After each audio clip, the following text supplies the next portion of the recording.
여러분 안녕하십니까. 99% 시민들의 독립언론 뉴스타파입니다. 뉴스타파가 출범한 지도 벌써 4년이 지났는데요. 오늘부터는 광화문 광장 옆에 새롭게 마련한 스튜디오에서 새로운 분위기로 인사드립니다. 광화문은 청와대가 보이는 곳이고 세월호의 기억을 지켜나가는 곳이고 국가폭력에 의해 백남기 선생이 쓰러졌던 민중 총궐기의 외침이 선명한 곳이기도 합니다. 또한 대한민국 저널리즘의 질곡을 상징하는 족벌언론, 재벌언론이 집결해 있는 곳이기도 합니다. 저희들은 뉴스타파가 4년 전 태동했던 광화문 광장으로 돌아와 시민들과 함께 1% 특권층, 그리고 그들이 만든 차별과 반칙에 당당히 맞서 나가겠습니다. 각 정당의 공천 작업이 마무리되면서 20대 총선이 본격적으로 시작됐습니다. 그 어느 때보다 유권자들이 올바르고 균형 잡힌 정보를 보고 듣는 것이 필요한 시기인데요. 문제는 이럴 때 오히려 편파 보도가 극성을 부린다는 것입니다. 특히 4년 전인 19대 총선과 비교해보면 우리 언론은 현저하게 보수 집권 세력 쪽으로 기울어진 운동장이 됐습니다. 더구나 어느 언론보다 공정한 여론 조성에 힘써야 할 KBS, MBC 두 공영방송의 논조는 이것이 공영방송인지 정부 홍보 채널인지 의심할 수준까지 됐습니다. 최경영 기자가 국정홍보 채널인 KTV와 두 공영방송의 보도를 비교 분석했습니다.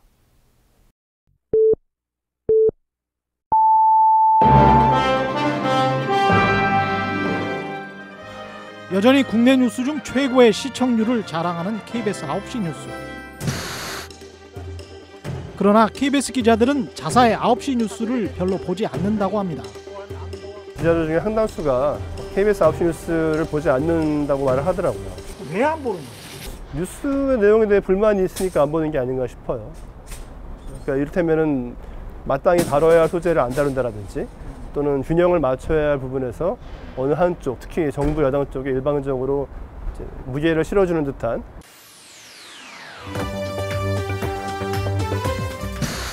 북한 김정은 정권에 대해 박근혜 대통령은 MBC 한 기자는 최근 자사 보도국 상황을 유신이나 80년대와 비교했습니다.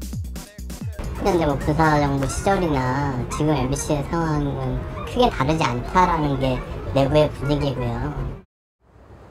이들이 자사 뉴스를 공정하지 않다고 보는 이유는 무엇보다 보도의 기조가 매우 정권 편향적이라는 것입니다.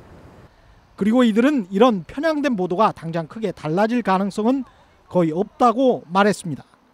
과연 어느 정도길래 이렇게 절망하고 있는 것일까요? 뉴스타파는 두 공영방송 뉴스의 정권 편향성이 어느 정도인지 알아보기 위해 KTV와 두 방송사의 메인 뉴스를 비교해봤습니다. KTV는 법령상 문화체육관광부 장관 소속의 책임 운영기관으로 직원들 신분도 공무원인 국정 홍보 채널입니다.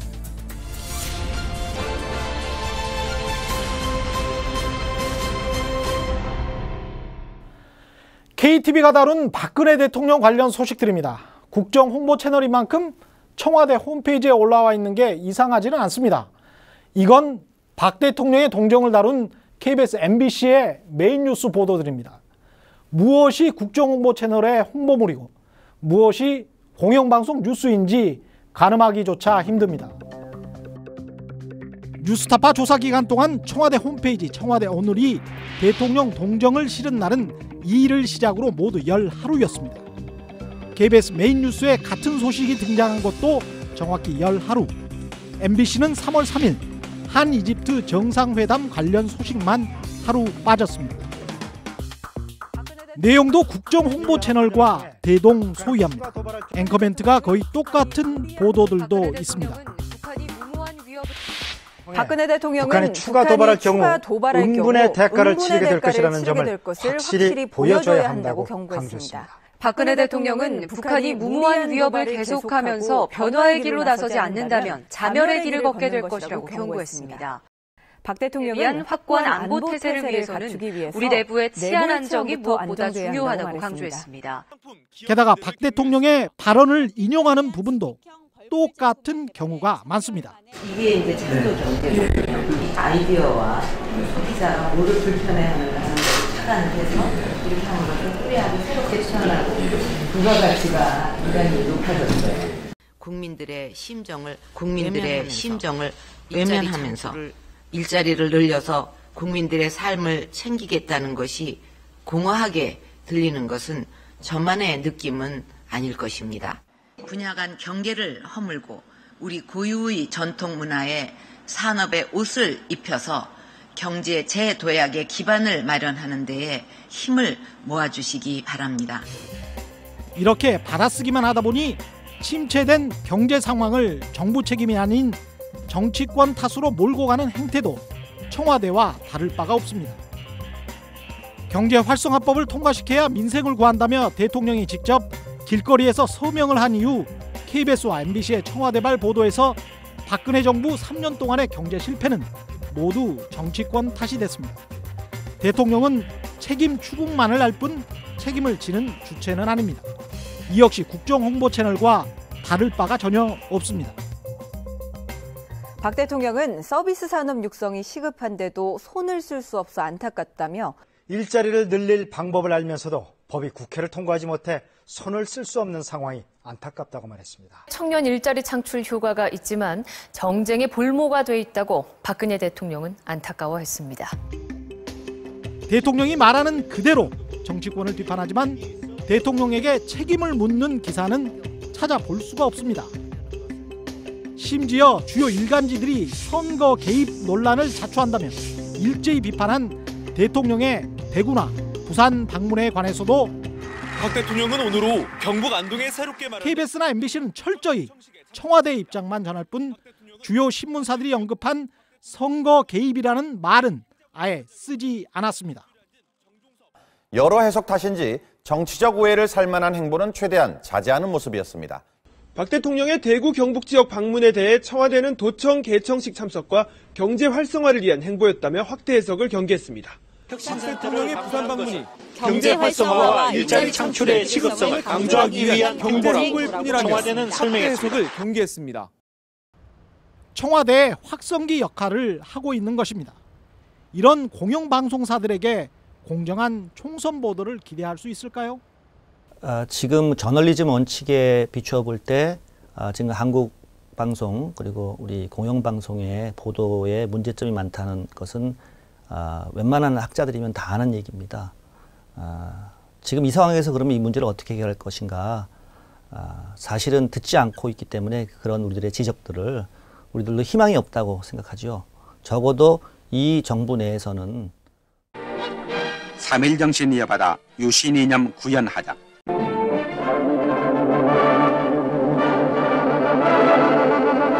오랜 역사를 지닌 중앙방송국이 국영에서 공영으로 체제를 바꾸어 한국방송공사로 발족했습니다. KBS는 공영체제로 전환하고 국가유신과 번영의 길잡이로서의 방송임을 인식하고 지난 73년 KBS가 국영에서 공사화됐을 때 당시 박정희 대통령이 KBS에 원했던 것은 유신 이념의 구현이었습니다. 40여 년이 흘렀습니다. 그러나 공영방송의 오늘은 그때나 지금이나 크게 달라 보이지 않습니다.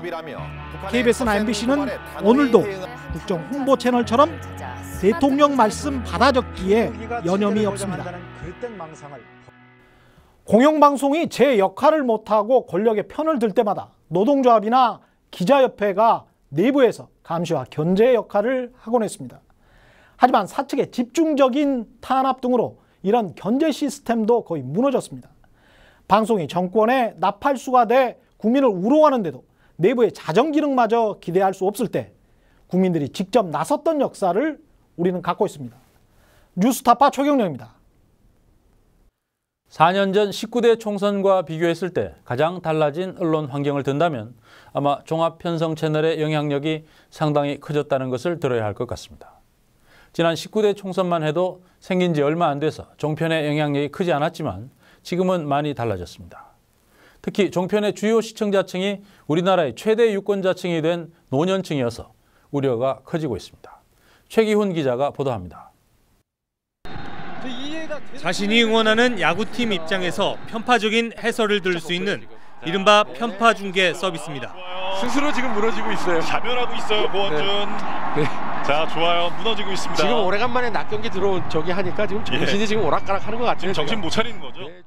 캐스터와 해설자 모두 한쪽만 일방적으로 편드는 게 이런 편파 중계의 재미이자 특징이죠.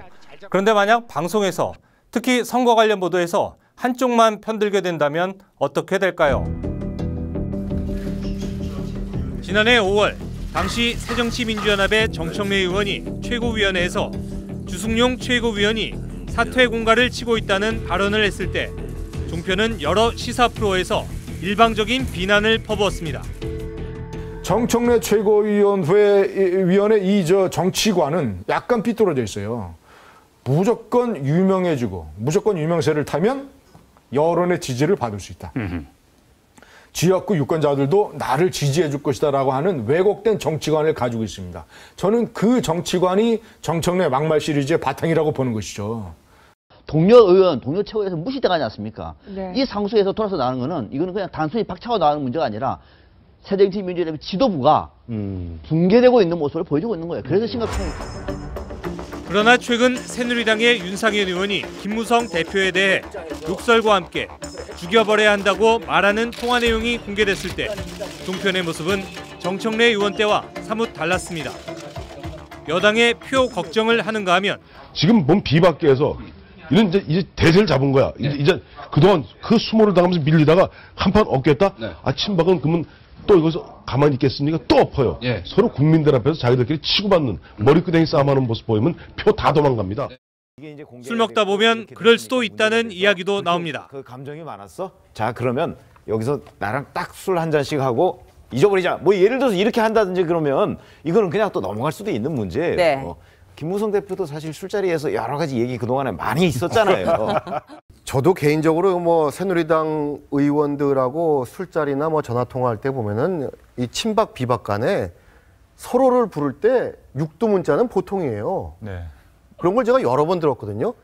더불어민주당 파이팅! 4.13 총선 공천 과정에서 불거진 잡음에 대해서도 여야를 대하는 태도가 딴판입니다. 야당에 대해선 친노, 친문을 부정적으로 묘사하는 경우가 많습니다. 친노 핵심 세력들은 전혀 손도 못했고 결국은 문재인 대표를 위한 공천이고 문재인 대권과도에 아주 길을 아스팔트를 까는 상징성 인물 칼에 맞아서 나가고 정말로 지켜야 할 친문, 핵심 친노들은 다 살아 들어갔습니다. 그러니까 친노 꼰대 중진들은 싹 정리하고 재선 중심으로 해가지고 3선으로 갈 수 있는 데 완전히 체제를 강화시켜버린 거죠. 반면 여당에 대해선 야당 비판 때와는 달리 토론자들이 패권주의란 말도 쓰지 않을 뿐더러 뉴스 보도에선 친박과 진박이란 표현을 긍정적인 의미로 사용합니다. 제가 유승민 의원 했다면 저는 좀 참았을 것 같습니다. 일단은 대통령의 성공을 위해서 협조하고 조금 더 참고 인내하고 갔을 것 같아요. 이런 면에서 조금 인간론에서 조금 하자가 있는 건 사실이에요. 원조 친박이지만 멀박을 거쳐 지금은 속칭 짤박으로 불리는 대구 의원이 있죠. 바로 유승민 전 새누리당 원내대표인데요. 오늘도 박 대통령을 먼 발치에서 그저 바라보기만 했습니다. 정종섭 전 장관은 예비후보론 유일하게 박 대통령과 악수를 나눈 등 진박을 공인받았습니다. 총선보도 감시연대가 종편 토크 프로그램을 모니터링한 결과 친여당 성향의 출연자와 친야당 성향 출연자의 비율이 평균 5대 1이었을 정도로 편중이 심했습니다. 특히 TV조선 시사탱크와 채널A 쾌도남만은 8대 1의 비율로 친여 성향 출연자가 압도적이었습니다. 이러다 보니 방송통신심의위 산하 20대 총선 선거방송 심의위원회에 접수된 심의안건 26건 가운데 14건이 종편으로, 이 가운데 2건이 법정 제재, 7건은 행정지도를 받았지만 종편의 편향성은 좀처럼 나아지질 않고 있습니다. 여당에 불리한 주제는 굉장히 토론하지 않습니다. 대신 야당에게 불리한 소재가 생기면 항상 가지고 와서 굉장히 적극적으로 그날의 토론거리로 삼거든요. 그러니까 패널도 문제가 있고 소재도 문제가 있고 두 가지가 다 굉장히 여당에 유리한 그런 방송을 만드는 것이 태생적으로 목적이 아니었나 저는 그렇게 생각합니다. 문제는 이 같은 종편의 편향적인 총선 보도가 표심에도 적지 않은 영향을 미칠 가능성이 있다는 것입니다. 지난 19대 총선 때 종편 4사의 시청률은 미미했지만 현재는 4년 전보다 적게는 2배에서 많게는 4배 이상 올랐습니다. 종편을 가장 많이 보는 연령대는 60대 이상으로 전체의 40%를 넘어섰습니다. 그런데 19대 총선과 20대 총선의 유권자 비율을 주목할 필요가 있습니다. 이번에 새로 투표권을 넣는 19살 유권자 67만여 명을 포함시키더라도 20, 30대 유권자는 1,500만 명으로 19대 총선 때보다 60만 명 줄어든 반면 60대 이상 유권자는 약 158만 명이나 늘었습니다. 60대 이상 유권자들의 비율도 전체의 23.2%로 40대를 처음으로 앞질렀습니다. 한국언론진흥재단이 지난 1월 발표한 언론 수용자 의식조사를 보면 60대 이상은 TV에 대한 매체 의존도가 74%로 40, 50%대에 머문 다른 연령층보다 훨씬 심한 것으로 나타납니다. 즉 우리나라 유권자 가운데 비율이 가장 높은 60대 이상의 경우 종편을 비롯한 방송의 편향성에 노출될 가능성이 크다는 것입니다. 주 시청층이 중장 노년층으로 되어 있는 그런 종편 방송의 한 채널도 아니고 여러 채널이 동시에 공정성에서 어긋나는 방송을 지속 반복 강조하게 됐을 경우에 그 결과는 뻔한 거라고 생각이 되고요. 그게 가장 우려스러운 측면 중에 하나다 이렇게 생각이 됩니다. 지난 2012년 19대 총선에서 60대 이상의 투표율은 68%로 40%대에 머문 20, 30대나 52%를 기록한 40대보다 훨씬 높았습니다. 노년층 유권자가 급격히 늘어난 이번 총선을 앞두고 이들이 가장 많이 보는 TV 방송 매체의 편파성에 대한 우려가 커지는 이유입니다. 뉴스타파 최기훈입니다.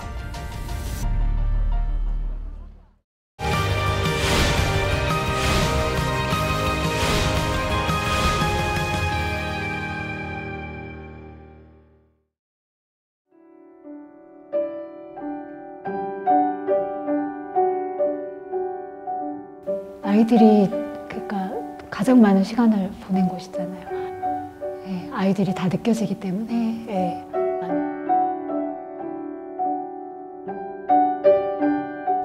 또 희생자들을 폄훼하고 또 정부에서도 계속 그 진상규명을 방해하고 이런 걸 계속 경험을 해왔지만 적어도 학교만큼은 그리고 교육청만큼은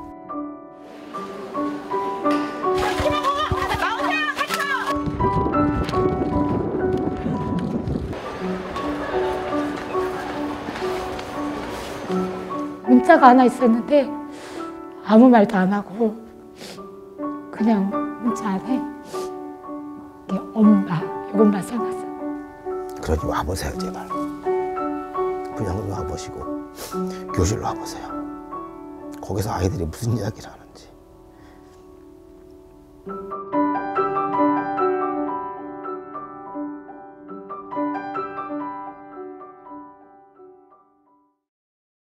(4년째) 단체 협약을 체결하지 않고 있는 MBC 사측은 최근 공정방송 조항을 아예 없애버린 단체 협약안을 노조에 제시했습니다. 최기화 MBC 보도국장은 편파 보도를 비판한 노조의 보고서를 뭉치째 찢어 쓰레기통에 버렸습니다. KBS에서는 정권 편향적인 보도를 감시하려는 기자협회를 되레 공격하는 성명서가 나왔는데요. 여기에는 KBS 정지환 보도국장을 비롯한 보도국의 주요 보직 간부들과 유명 앵커들이 이름을 올렸습니다. 서명자가 무려 130여 명이나 됩니다. 이대로 가면 KBS와 MBC가 50시대로 돌아가는 것은 시간 문제입니다. 다른 것은 그때는 총칼이 옆구리를 겨누고 있다는 초라한 핑계라도 있었지만 지금은 그마저도 없다는 것입니다. 부끄러운 언론인들의 시대입니다. 오늘 뉴스타파 여기서 마치겠습니다. 감사합니다. 불쑥 나타나서 딸의 성적 조작을 지시했으니까 하는 질문이 이들의 첫 인터뷰였어요, 여러분. 뉴스타파 타파하자!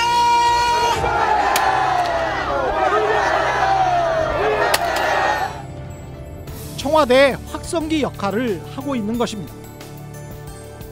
기자들 중에 상당수가 KBS 9시 뉴스를 보지 않는다고 말을 하더라고요. 특히 정부 여당 쪽에 일방적으로 무게를 실어주는 듯한. 현재 뭐 부사 정부 시절이나 지금 MBC의 상황은 크게 다르지 않다라는 게 내부의 분위기고요. 박근혜 대통령은 북한이 무모한 위협을 계속하면서 변화의 길로 나서지 않는다면 자멸의 길을 걷게 될 것이라고 경고했습니다. 경제 활성화와 일자리 창출의 시급성을 강조하기 위한 홍보라고 청와대는 설명했습니다. 해석을 경계했습니다. 정청래 최고위원회 정치관은 약간 삐뚤어져 있어요. 제가 유승민 의원 했다면 저는 좀 참았을 것 같습니다. 일단은 대통령의 성공을 위해서 협조하고. 우리나라 유권자 가운데 비율이 가장 높은 60대 이상의 경우 종편을 비롯한 방송의 편향성에 노출될 가능성이 크다는 것입니다.